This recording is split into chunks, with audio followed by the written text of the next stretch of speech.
Nā, ko te taha hauora tētahi i Waimarie i te taha pūtea a te ka wanatanga o tira te tahua pūtea.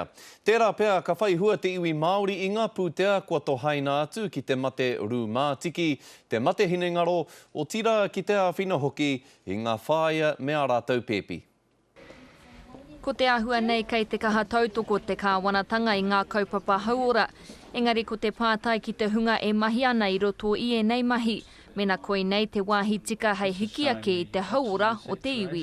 Kei te tika, koe nei nā mea patu nei i a tātou nei nei. Nō reira, ka tika kia arotahi nei tātou, mahi nei roti te hauora, mo i nei kaupapa.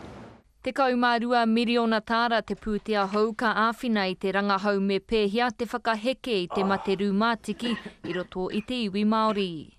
Whā te kau miriona tāra hoki mo te mate hinengaro. Rima te kaumāwhā ira rima miriona tāra hei āta whai te hunga tamariki me o rātou whaia.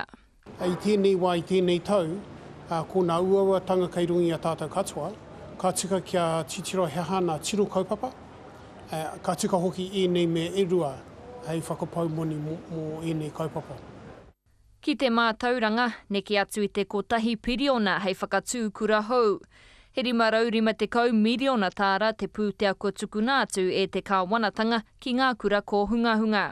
Hei tāwhitu Cormac, koe nei tētahi o ngā tino hiahia a te rōpū tumua ki o Aotearoa. The Federation is looking forward to a further allocation of funding for early childhood, and our hope is that this will allow for any barriers to be removed for Māori to access early childhood education. Kaore kore ko te hauora me te mātauranga ngā tino kaiwhiwhi te tahua pūtea. Engari mā te Māori anōia e whakahau kia kuhu atu ki ngā kaupapa nei, e whai hua ai rātou. Irina Smith, Te Karere.